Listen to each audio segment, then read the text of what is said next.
Ladies and gentlemen, good day and welcome to the SUZLON Energy Limited Q3 FY23 post-results call hosted by ICICI Securities Limited. As a reminder, all participant lines will be in the listen-only mode. There will be an opportunity for you to ask questions after the presentation concludes. Should you need assistance during the conference, please signal an operator by pressing star, then 0 on your touchtone phones. Please note that this conference is being recorded.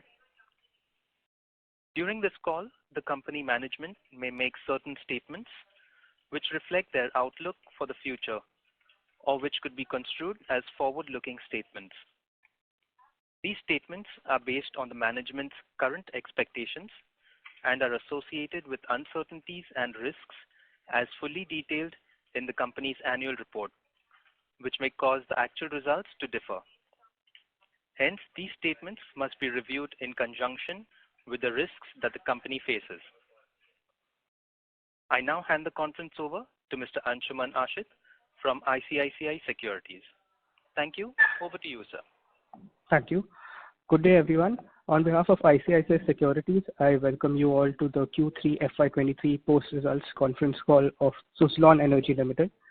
Today, we are pleased to host the management of the company represented by Mr. Ashwini Kumar, Group CEO, and Mr. Himanshu Mody, Group CFO. We will begin the call with the opening remarks from the management, followed by the Q&A session.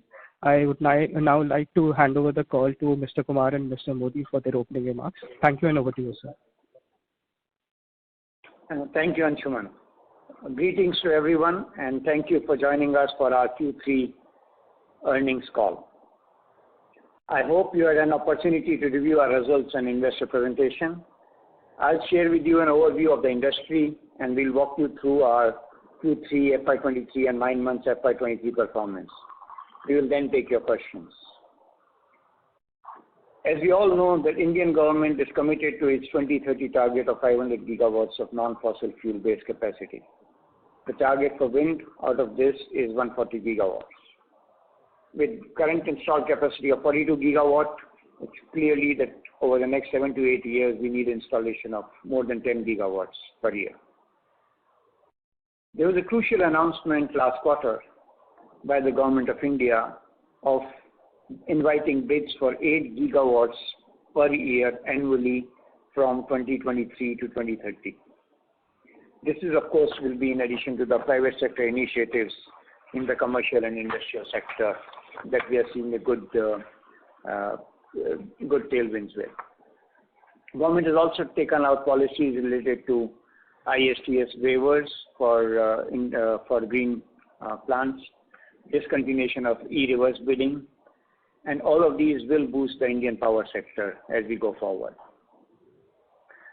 There are two important parts of this 8 gigawatt per annum announcement by the government. One, it will ensure participation of all the 8 windy states in the development. Earlier, as was expected, what used to happen was that only where the wind is the best, those states were being crowded in development cycle. Now, the government has clearly outlined that not more than 2 gigawatt per year will be installed in any one state. So it clearly, the development of wind will be now across all the 8 windy states, which starts from Rajasthan in the north region to Tamil Nadu in the south. In addition to this, there is a draft repowering policy also government has come out, which shows a potential of 25.4 gigawatts. Being the oldest player in the industries, we definitely have our plus point when it comes to repowering opportunities in India.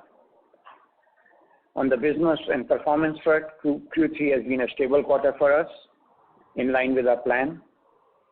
In terms of going forward, we had a major milestones within the company too, when we installed the first machine of our S144 3.x megawatt at Tamil Nadu. And 144 actually means the rotor diameter, so 144 meters is the rotor diameter of the blades of this turbine. Our early performance report that we are getting from the first machine is very, very encouraging. In terms of our priority, because we cannot control the tariffs in which various bidders bid their things. Our priority is only to pursue quality orders with higher value and better margins. Because for us, it's not only about the top line, but also about the bottom line going forward. We continue to, of course, build our order book. We continue to execute order book as we go forward. In addition to the manufacturing, our OMS business that continues to perform as well it's always been. We have over 16 gigawatts of capacity around the world, out of which 13.8 gigawatts are in India. With good support from the government, including the higher allocation in union budget, a strong sector outlook, and with consistent strengthening of our fundamentals, we think your company is now equipped to leverage tailwinds of the sector from the position of strength, and that is demonstrated by our consistently improving performance. I would like to invite Himanshu now, our CFO, to take you through our financial performance. Thank you, Ashwini, and very good evening to you, ladies and gentlemen. I hope you've had a chance to browse through our investor deck, which has been uploaded on our website. I would be using slide numbers 18 to 22 of our investor presentation that's on the website as a reference point for the discussion during this presentation. Q3 of FY23 has seen us registered consistent improvement on all our key parameters. Our balance sheet is stronger as a result of significant debt reduction post the rights issue. It will be further strengthened with the receipt of rupees 600 crores of balance all money on the rights, which is still pending for us to be called. We are pleased to report that the consolidated net worth of the company has turned positive after a period of 9 long years. Our consolidated Q3 FY23 PAT before exceptional items is rupees 78 crores for the quarter, and this is the highest PAT in over 5 years that the company has been able to achieve purely based on the operational parameters. This is against a Q3 FY22 PAT of rupees 37 crores for the corresponding quarter last year, registering an increase of more than 100%. We did a delivery volume in the 9-month FY23 of 482 megawatts with a revenue of 4,257 crores as against 9 months in the previous financial year where we did a delivery of 471 megawatts with a revenue of 4,078 crores respectively. We continue to maintain a tight control on our costs as is reflected in our profit margins. As commodity prices and supply chain issues stabilize, the positive impact of the same will be more and more apparent in the coming quarters in our profit and loss statement. With continuous focus on deleveraging of our balance sheet, we have achieved substantial reduction in our net finance costs, which for the Q3 FY23 stands at rupees 80 crores vis-a-vis rupees 181 crores for the same quarter last year, which is a reduction of 101 crores, which is more than 56%. For the 9-month FY23, our interest cost stands at rupees 321 crores vis-a-vis interest cost of rupees 540 crores for the same period last year, which is a reduction of more than 41% in the finance costs. Hence, there is a marked improvement in our financial parameters like net debt to EBITDA stands at 2.6 times on a trailing 12-month basis for December 22, whereas our net interest coverage ratio is at 1.9 times for this year, which are very healthy parameters. I am happy with the way we are progressing on all our initiatives to further strengthen the fundamentals of our company on the P&L and balance sheet side both, whilst keeping a very, very strong focus on the bottom line. On the overall economy, of course, as you know, inflation is under control and the economy is showing great resilience going forward. And as Ashwini mentioned, with great sectoral tailwinds, this will augur well with the sector and encourage investor sentiment over the next several years. With that, I'd like to conclude my presentation and we can open the floor for any Q&A that the callers may have. Thank you.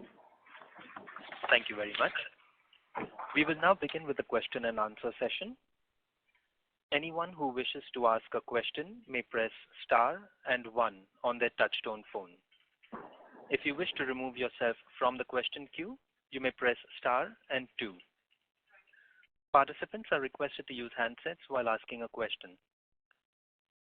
Ladies and gentlemen, we will wait for a moment while the question queue assembles.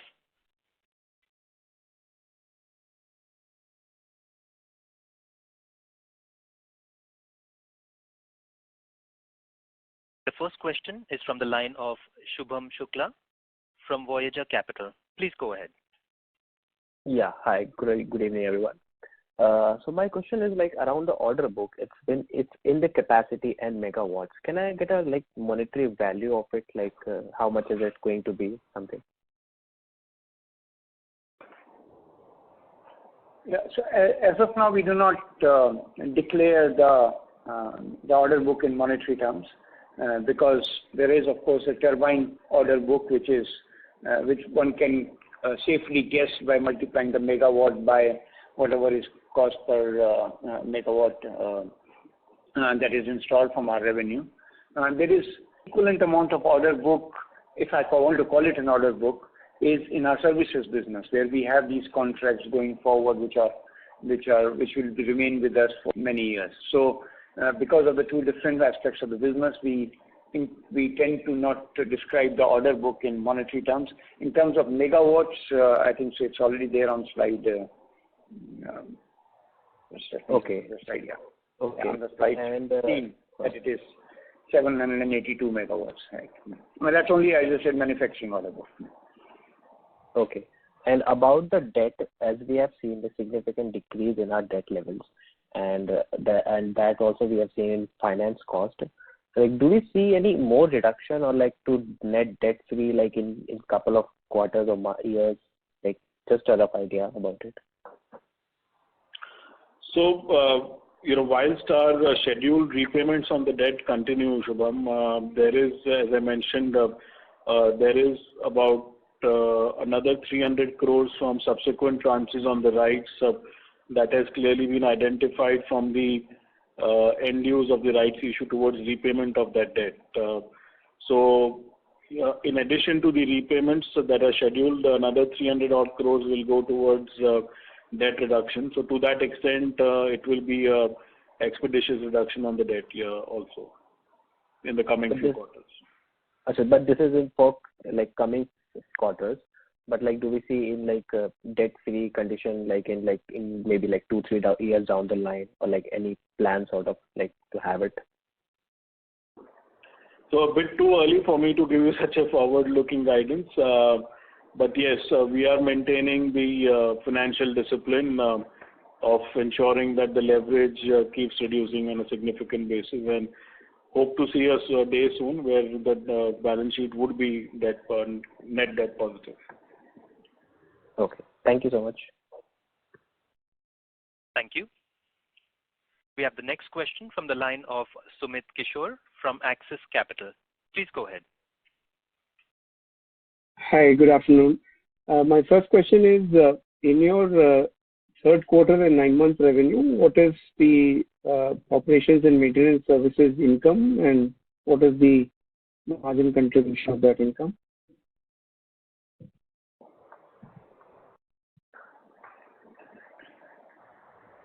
So we'll give that to you, Sumit. You want just for the O&M for the Q3, or you're talking for the 9 months period? Both. Of course, it is a part of the segmental revenue that we have given on a. So I'll just give you the numbers.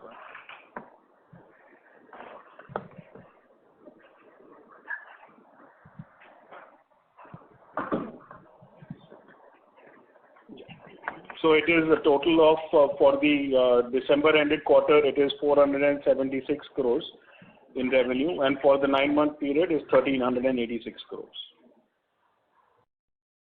Okay. And if you could give us a flavor of the kind of margins this business would be making at EBITDA level? So at the EBITDA level, this business would be roughly about in the vicinity of 44 to 45%. Okay. And I'm assuming this will be, there is no, this large portion of this will flow down to PBT. That's right. On a standalone basis, but of course on a console basis, you'll have to adjust it for the interest outgo that we have towards the debt on the balance sheet. Fair enough. My second question is, development around India inviting 8 gigawatt wind projects annually is very good. But what is the traction that we are seeing after this announcement? Is there any visibility on when which state is going to start? So from what we hear from the market is that there have been, after the announcement, there have been a series of meetings between the ministry and the nodal agency, which is SECI. I think so we should expect the first bid announcement as part of this in the coming few weeks, if not maybe a couple of months. Okay. So how are you? Actually, this is the first time, and this has been our industry request from the government that please announce policies till 2030 because you have a target of 2030, and this is the first policy which they have announced which will last till 2030. Right. So how exactly is the tariff going to be discovered for the winning bidders? If you could just explain us. So it will still be a bidding process, but it will be one-time bid, single-stage bid, rather than usually what used to happen was that everybody used to submit bids, and suppose I had quoted 3 rupees and all. After everybody's bids were received, they would start doing what is called a reverse auction and give you a chance to improve your bids. Now, what was that time happening was that a lot of people would reduce their bids just for the competition's sake or whatever in one judgment, and many of the projects did not happen because the bid got awarded at unviable tariffs.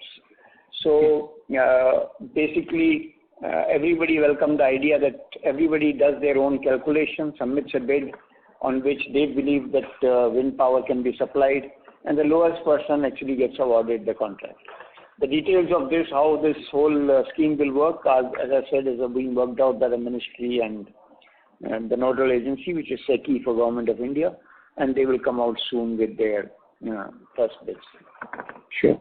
And this would get classified under central auctions in your order backlog because it's SECI. Yes, definitely. These are all central auctions, yes. Yeah. And they will pull the power from multiple states and then sell it to the distribution company. Got it. What is the additional promise that you have in state auctions and captive retail PSUs, say 1 year forward basis? So some of the states have been active in their auctions, mainly Maharashtra, Gujarat, and Madhya Pradesh. And Rajasthan. In addition, the corporate market, if you ask me, the latest circular which everybody was waiting from CERC got released only on 7th of February. So we see now a big push in the corporate market, which used to be only within state to interstate transmission, because the government's journey on the interstate transmission for the corporate markets is now clear. So up to June 25, there is no transmission charges, and there have been a lot of inquiries by the corporates with us and with other equipment suppliers on setting up wind and solar and hybrid projects for supplying to their manufacturing works or their steel plants or their aluminum plants, which are not in the windy states. Okay. And I'm assuming that in terms of capex, because you have significantly higher manufacturing capacity, there will be no significant capex for the company in the next 1 year. Yes, I don't think so. There will be any major significant capex in the next 2 years. What is the additional cash pending to be received, on the rights front? Another 600 crores is what's pending. And this will come over what time frame? So that's something we are just in the midst of our budgeting process for next financial year. So whilst I may not be able to give you a precise answer, but as part of the budgeting process, we will factor that in, and I'm sure the board will decide on the same soon. Excellent. Thank you, and wish you all the best. Thank you. Ladies and gentlemen, in order to ensure that the management is able to address questions from all participants in the conference, please limit your questions to 2 per participant. The next question is from the line of Mohit Kumar from DAM Capital. Please go ahead. Hi. Good afternoon, sir, and congratulations on a good turnaround. So my first question is, sir, the backlog. So of course we are looking at the central auction, which is going to happen maybe in the next 3 months down the line. But are there backlog from the bids which were closed in this fiscal, which are available for us to to tie up? And can you quantify the quantum which is still not tied up as of now? So if you ask me, and that again is the best of our information, there is no published data on that. Yes, absolutely, sir. So, but from SECI 8, 9, 10, 11, 12, the 13 is just concluded. There would be, I would say, more than 3 gigawatts of bids which are not tied up with any equipment supplier. How much of these bids will actually go ahead and how much will get tied up with us and other equipment suppliers, I don't want to guess. Clearly, with our turnaround, we are a party which most people will have their discussions with. Okay, understood. So we are in discussion with most of them, and there could be some wins, right? The next. But I'm thinking whether they do the project or not on those tariffs is their fault. My question is, sir, there is a fair chance that the 3 gigawatt, if they do the project, there is a potential for us out there. Is that a right, fair assumption, right? Secondly, sir, how much international megawatt in OMS services and the margins in the international OMS services is this significantly different from the domestic? Yeah. So in the international O&M, we have about 1 gigawatt approximately under a mix of comprehensive maintenance and what we call a technical services agreement. Which is why, yes, you're right, that the margins would be lower in the international because, in India we also enjoy the benefit of being a scaled up operation. So the margin, it's a little more than a break-even operation. I would say single-digit percentage margins at the operating level in international OM. Understood, sir. Thirdly, sir, on the hybrid opportunity, that's a very large opportunity. Are you doing something to figure out how to get that side of business? I don't think we have got any hybrid, wind equipment order for us as of now. No. So let me just define it. The hybrid projects have a wind element and a solar element, and then there is an integration of the two. Yes. So many of our already orders that we have talked about and we have received are the wind portion of the hybrid projects. Understood. So what if you talk about our order book that we disclosed, then So let's say I'll just give you one example of the order we disclosed last quarter. In this quarter, which was on IK Builder. Now most of that 146 megawatt are part of hybrid projects. Since we don't do solar EPC ourselves, we do the wind portion of hybrid projects, and then we help the customer in integration the two sources and connecting to the grid. Understood, sir. Thank you and best of luck, sir. Thank you. Thank you. Thank you. The next question is from the line of Dhaval Doshi from Pinpoint Asset Management Company. Please go ahead. Hello, sir. So a couple of questions. First, if you can update us on the status of the non-core asset sales that are being planned. Probably I'll continue with the second and process. So yeah, Dhaval, hi. There were a couple of assets that we've identified, as we mentioned in the last quarter. One of the two assets I think we should be able to conclude fairly soon in the foreseeable future. Once we conclude on that, then we will take stock of how and when to progress with the divestment of the second non-core asset. So I think in the very near future, we should be able to report concrete progress on the divestment of the first asset. That sounds encouraging. So I'm presuming this financial year would have one and the next would have the other. This financial year has about 6 weeks to go, so, let's see. Okay. Second question was with regards to the working capital. When do you think we will be in a position to ease out our overall limits with the banks or ease out the working capital situation, and post which we can start bidding aggressively for projects? Right now, we are constrained by working capital in terms of the bidding. So when do you expect this situation to ease out? So, Dhaval, we are in very advanced dialogue with about 4 to 5 financial institutions, and I'm really happy with the significant progress that we've made with each one of them.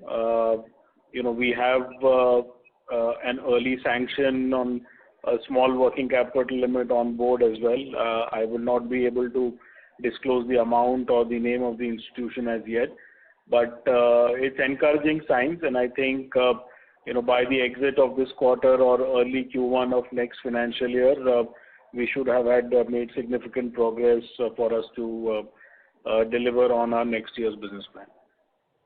So is it safe to assume that we could see a material jump in our order book position only once this sanctions from all the 4 banks that you're mentioning is done, and till that time the order book growth will be constrained? Not exactly, because I think so our order book, as we have disclosed this quarter, we are going for quality orders and the orders that will happen. And so our order book growth will continue to be robust as and when people start awarding and finalizing their OEM suppliers.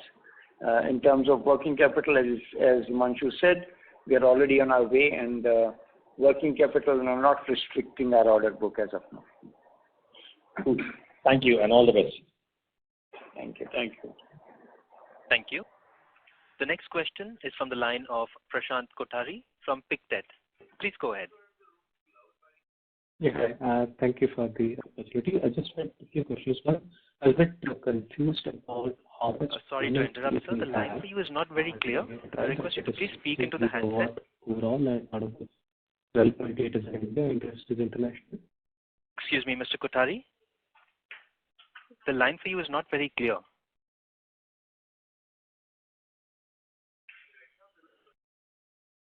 Mr. Kothari?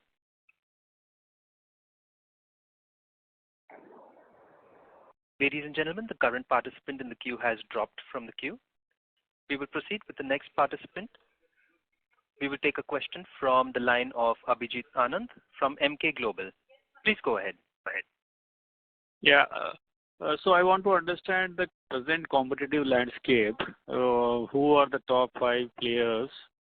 Because we understand some of the earlier players who used to be in the last cycle do not do much on the domestic side. So have we seen some new players, some Chinese player or something of that sort? So if you can give a perspective on that side. I think so. The 3 largest players in the market today, according to my personal opinion, is Siemens Gamesa, SUZLON, and Envision. The other 2 international players are not that much focused on Indian market. The remaining are quite a small capacity and may not have the best of products for larger orders. So these 3, I would say, are the people who will gather the maximum market share in India this year and next year. And in terms of capacity, how would that be among these players? I think so each one of us will have enough manufacturing capacity to satisfy the market. Okay. And Envision, if you can just hold on, how long have they been in the Indian market? So Envision came out with the product, I think, a couple of years back, and only those turbines have been installed. It's newer product.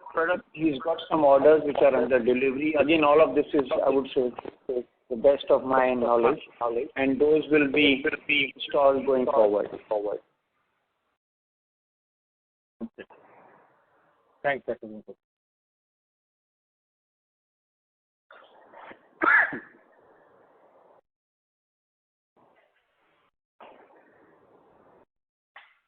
The next question is from the line of Prashant Kothari from Pictet. Please go ahead. Yeah, hi. I'm sorry, my line dropped while I was asking the question. I'm not sure if you got the entire question. The question was, how much is the O&M fleet today? Because you said 16 gigawatt overall, 12.8 in domestic, but then you also said 1 gigawatt in international, so I was a bit confused. Sorry, Prashant, your line is very bad. We couldn't really hear your question.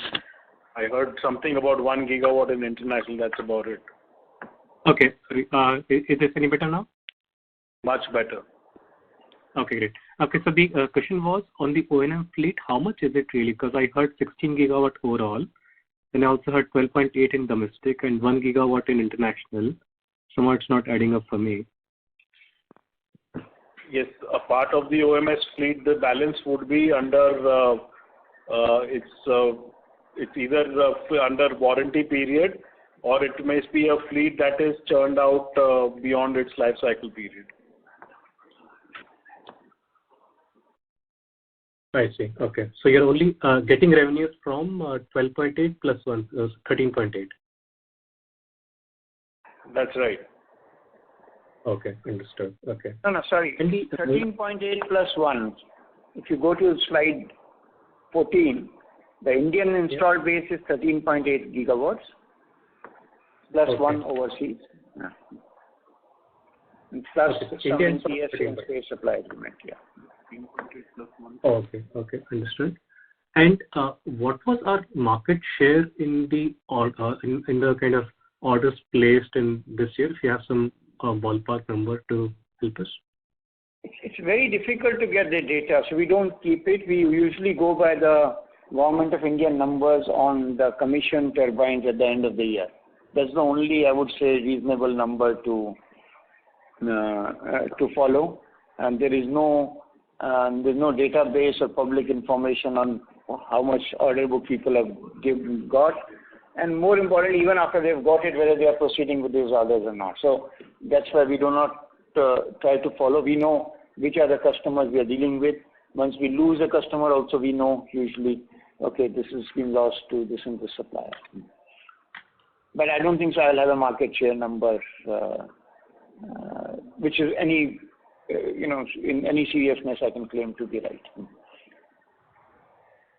Okay, and in terms of actual installations then, what is our market share in the last year? 42%. 42%. 42%, yeah. Okay, so this is definitely better than our installed market share, which is quite encouraging. Okay, and then the other question was, looking at your EBITDA in the O&M business, it is that the manufacturing business is not yet making any EBITDA margins. But I thought that our break-even is roughly around 600 megawatts per year.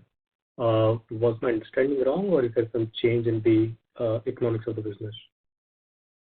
No, so we have, for this 9 month period, the WTG manufacturing business has yielded an operating profit. Of course, so has the O&M business. So that continues to be encouraging, and on the WTG side also, we have a modest EBITDA for the 9 month period. So you have contribution margins of 30%. That's kind of for the WTG business or for overall business? No, so for the OMS business, we have margins which are in the 40% plus region, and The WTG, of course, we have a certain break-even threshold, which, results into a single-digit operating margin currently. As and when we grow in the volumes, that adds to the WTG manufacturing margin.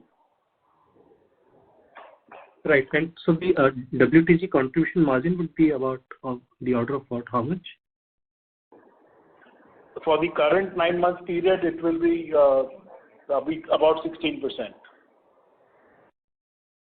Okay. Understood. And do you think that will change materially going forward, or there is not much change expected in your contribution margins because of competition or whatever? So it should be similar as we go forward as well. Okay, understood. And there's obviously this issue about a large conglomerate also in the green space who is coming under a bit of a financial stress possibly. Just wanting to understand your exposure to them, and could that be source of any risk in terms of order cancellations or maybe stretch in terms of working capital? I think I will refrain myself to talk to, I would say, other companies on this call. Just to tell you that any such events, if they had a material impact on our current operations or going forward, we would disclose it to everyone. Okay. Or maybe to ask it differently, I mean, how much is our customer concentration really? No, I think so. Our customer base is pretty well diversified in current order book. All right. There's no customer concentration at all, actually, if you ask me, in the current order book. Mm-hmm. All right. Okay. Thank you. Thank you. Ladies and gentlemen, we request you to restrict yourselves to 2 questions per participant. The next question is from the line of Rohit Bahirwani from Vijit Global Securities Private Limited. Thanks for the opportunity. As we all know, government will annually invite bids for 8 gigawatt wind projects during 2023 to 30. How much the company is expecting from this, and from when we can expect the orders to start coming? I think so. In terms of timeline, I think so is a very positive and announcement by the government in 2 aspects. One, it has given a clear roadmap for the next 7 years of 8 gigawatts per year. Number 2, by reducing the step of e-reverse auction, the timeline for conducting the bid itself has been reduced. We are now awaiting the next steps from the ministry and the nodal agency, which is SECI. Both of them should come out, as I said previously, in the next few weeks in the terms of processes. And as and when the bids get awarded, usually there are 2 processes in this. One is before submitting a bid, a lot of people speak to us and they become our potential customers and they bid on the basis of our discussions with them. And 2, post winning the bid, of course, they want to place the orders because they have only 24 months usually to set up the projects. So we would expect as and when this gets the full traction, which is going to happen over the next few months, everybody's order book and the whole wind sector will improve substantially. So in this wind segment only, if we see the annual capacity, the company has a substantial part, and if I am not wrong, 33% of the total nationality is with the company. So how much from this total 8 gigawatt plan of the government company is expecting? Instead of giving futuristic numbers, let me just tell you that currently out of the 41,000 megawatts in India, we have installed 14 gigawatts. So that is more than 33% of each installation which has happened in India in the past. The similar has been our market share in recent quarters. So I would not give any future guidance of what is the order book expectation, but I would say our performance has been healthy so far. Okay. And what is the average time between receiving of orders and commissioning of the project?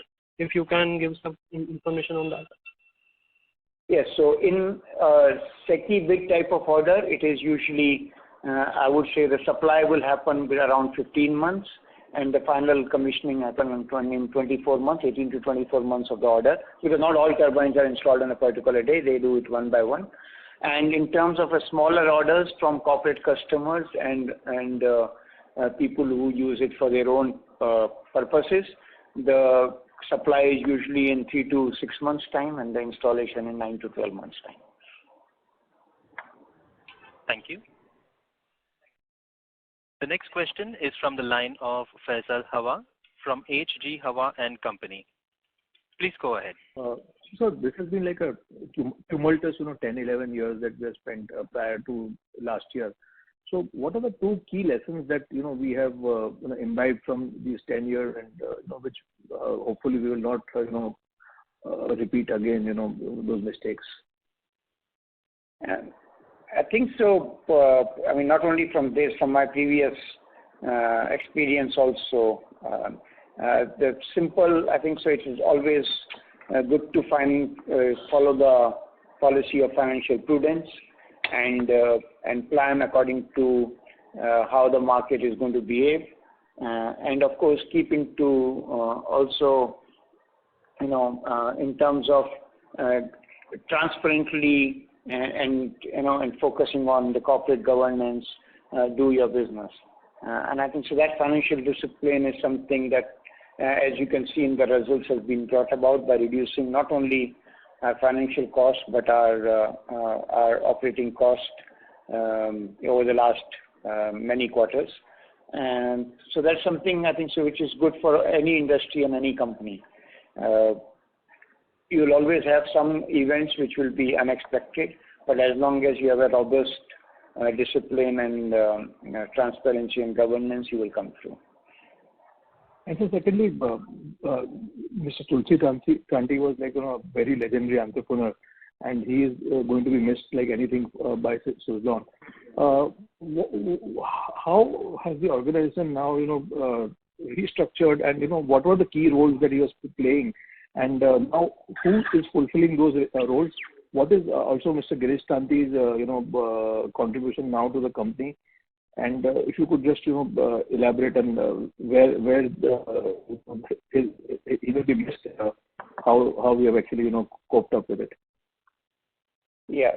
So I think so. What has always been the strength of SUZLON, in terms of even when Tulsi Bhai was around, and we do miss him, of course, on every day, is that it always had a good professional senior management team, which was backed by the rich experience of board and of our founder.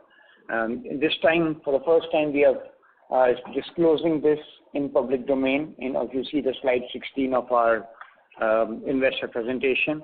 So Vinod Tanti, his younger brother, has taken over, who's always been involved in the technology and service leadership of SUZLON, has taken over as chairman and managing director. And Girish Tanti, who had earlier worked in SUZLON and then stepped out, has come back, and he's earlier led the various functions like IT, HR, CSR, and also establishing global business and corporate development. So that's what his experience is, which is being utilized by the company now. Of course, Himanshu, our Chief Technology Officer, Bernard, and Mr. Mangal, who heads our OMS business, are the professional faces who have been well experienced in infrastructure and power space and bring that experience for the company. I think so the transition, though personally, I would say we all personal loss, has been fairly smooth in terms of operations. And if I can share one statistics, that no one from senior management has put in the papers since that unfortunate episode. Okay, thank you, sir. Thank you. The next question is from the line of Prasad M., an individual investor. Please go ahead. Thank you, sir. Thank you for picking my question. Can you hear me? Yes, sir. Yeah. Thank you, sir. First of all, thank you for your really honest way of executing the business. I really appreciate on that. And thanks for your good numbers. My first question is, I was looking at the slide, and then I see there is a lot of potential for solar as well. Do you have any plans to get into solar energy? I think so. There's no current plans to get into solar space, but as I said some time back, that for hybrid projects, the integration part of it is integration something part is there. Yeah. That you mentioned. Yeah, solar there is no plan. Okay, because there is. I thought because being a big player in wind, I thought we can get into solar, but yeah. Okay, my second question is that, sir, we have around nearly 800 megawatts order book value right now. Why are we not executing aggressively the existing order book? Is there any restriction for us or limitations in terms of manpower or the technology like that we cannot execute in very aggressive, like let's say you mentioned for big institutions it takes nearly 15 months. So in terms of the execution of our orders, some of these orders are, as I said, being executed as and when the customer needs those turbines, because many of the customers have their own sites which may not have acquired land or not completed the evacuation, and therefore they do not want the turbines to be manufactured now and supplied. So some of the order book will get, as and when their sites are ready, will be supplied at that time. Of the size that we have, depending on when the customer is ready to receive our turbines, we supply the turbines. So currently, company-wise, whether it is labor, manpower, resources, or our manufacturing ability, I do not see any major impediment to fulfill this order book in a timely fashion. Okay. So what is our capacity to execute max in one quarter time? Sir, we request you to kindly return to the question queue for further questions. Let me just answer this, Prasad.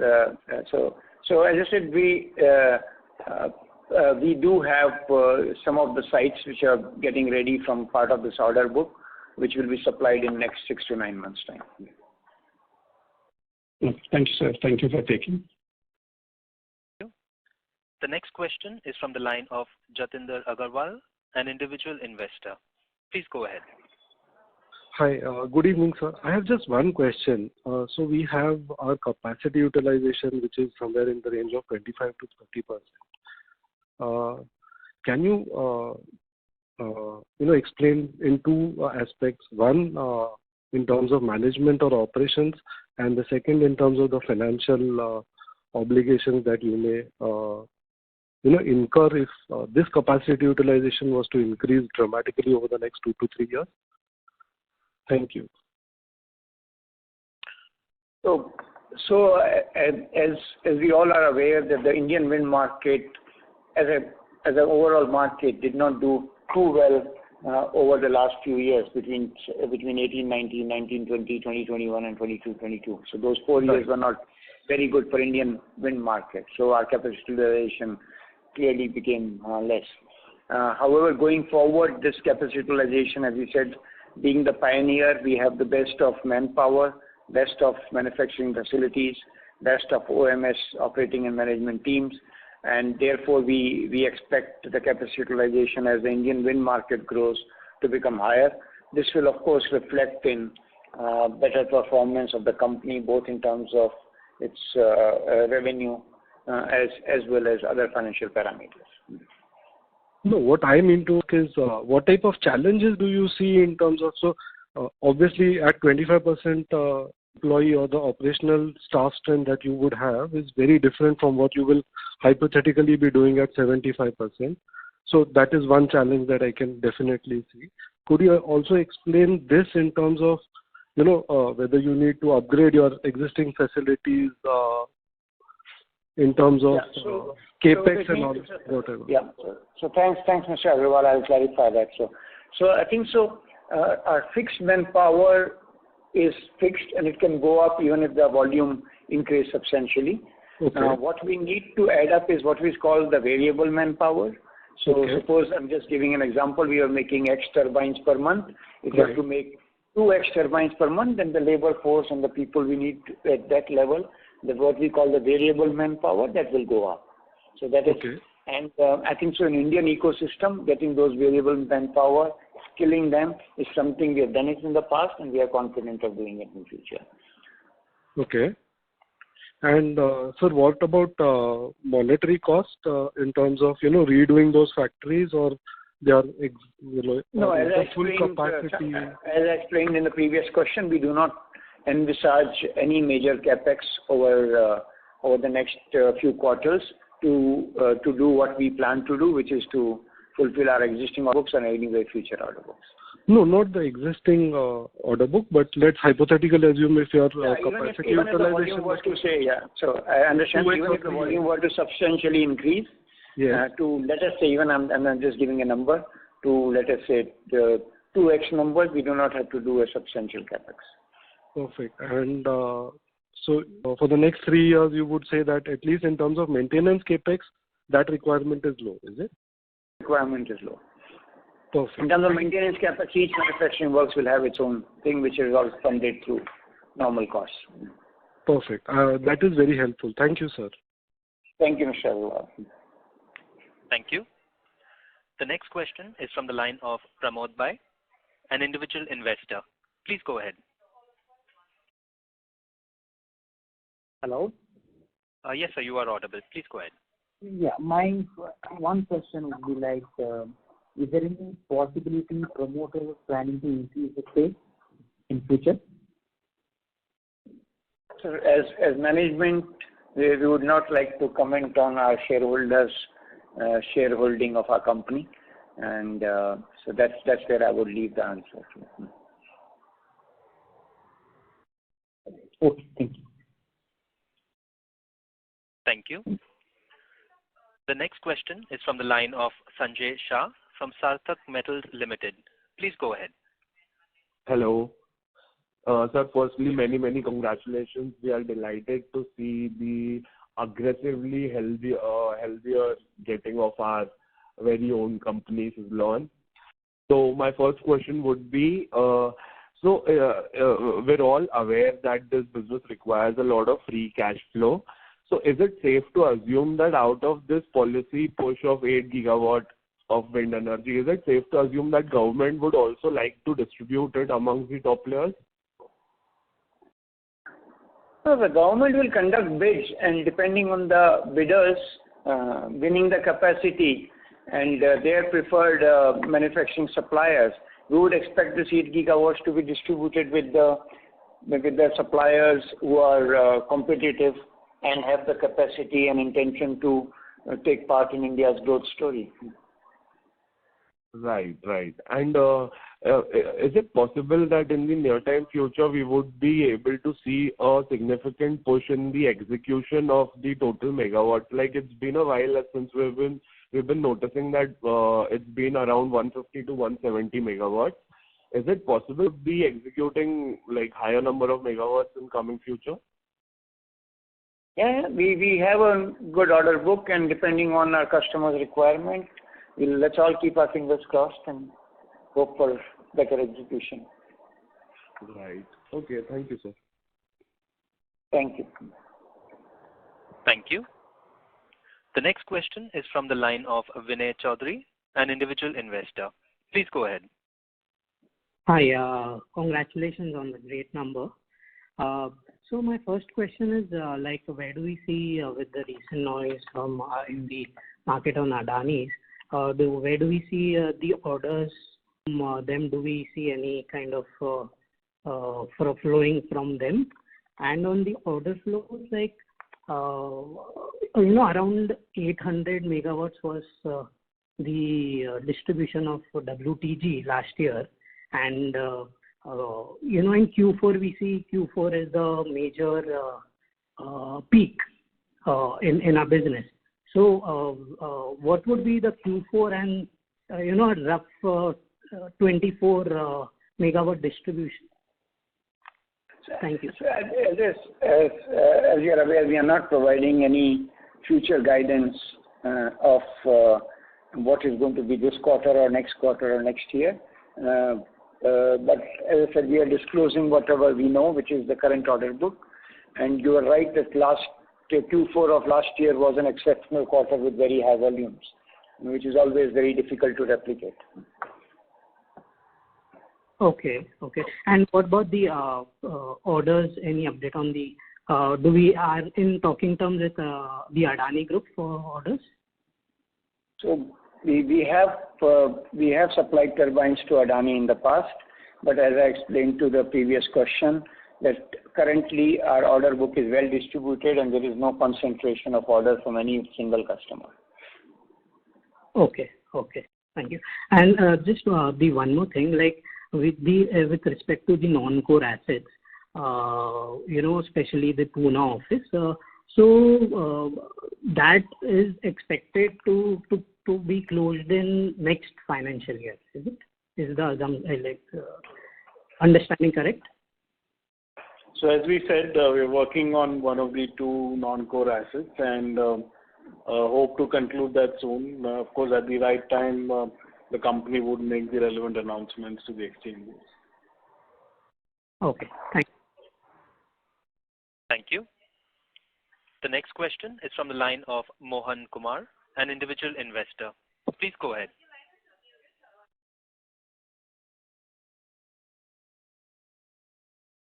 Mr. Mohan Kumar, the line for you has been unmuted. You may go ahead with your question. Okay. Can you hear me now? Yes, yes, we can hear you. Yeah, sorry. So, sir, actually, I had gone through that the investor presentation you have shared yesterday.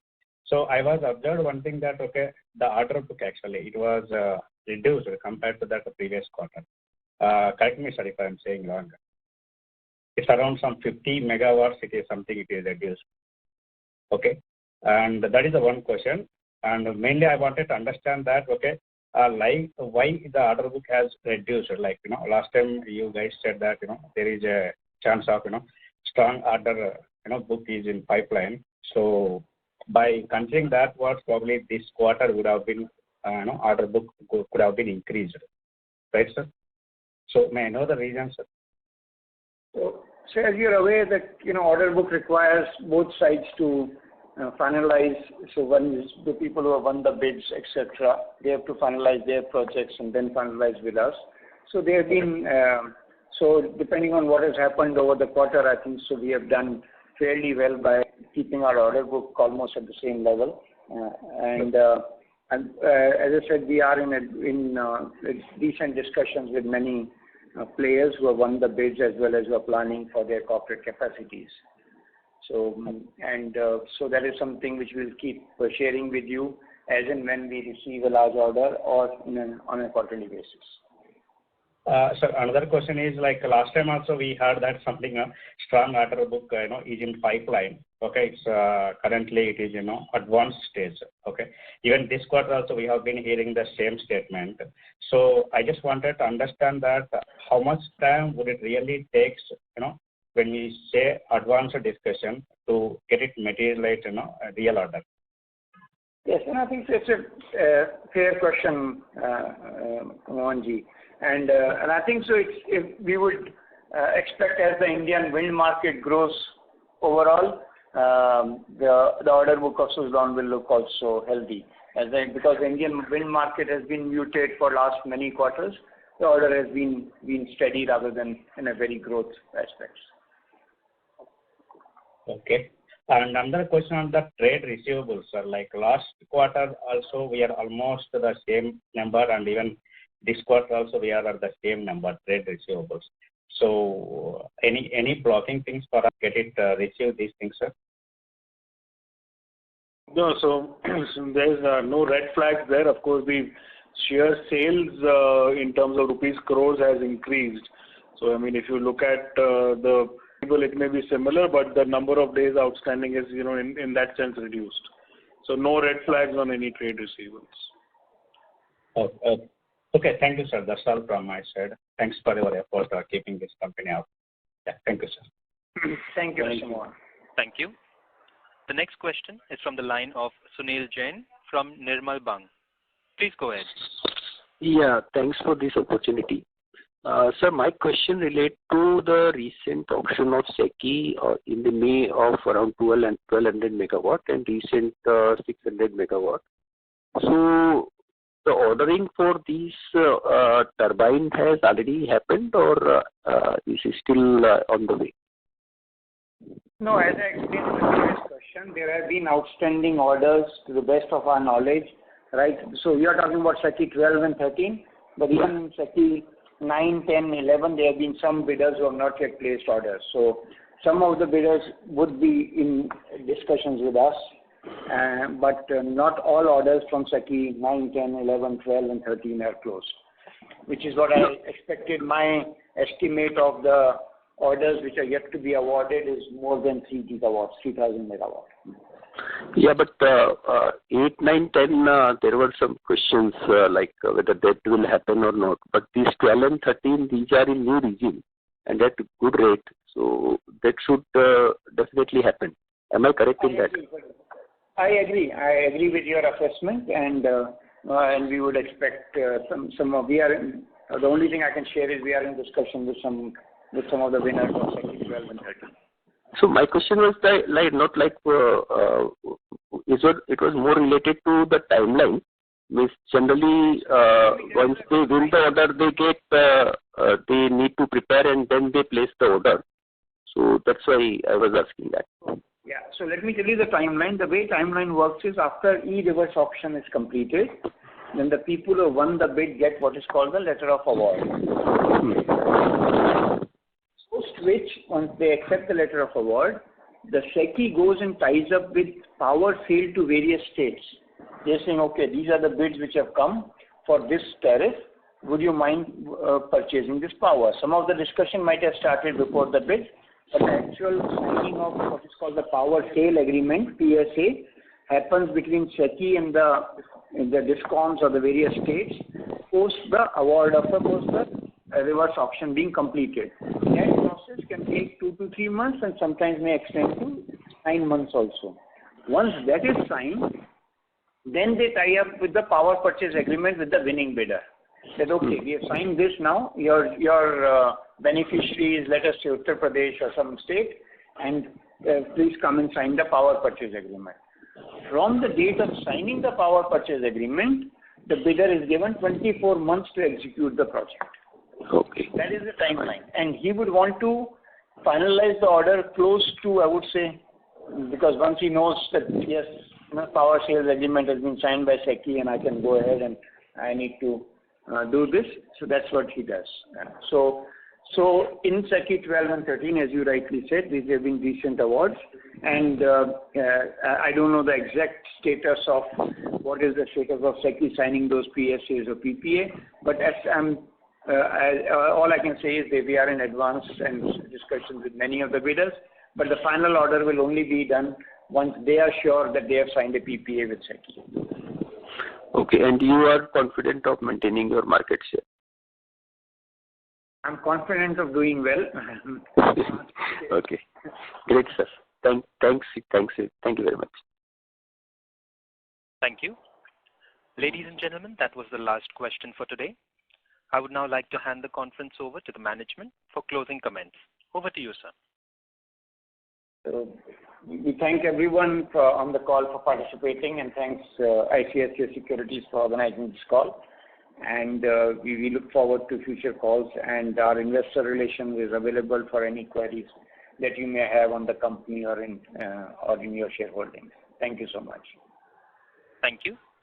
On behalf of ICICI Securities Limited, that concludes this conference. Thank you for joining us. You may now disconnect your lines.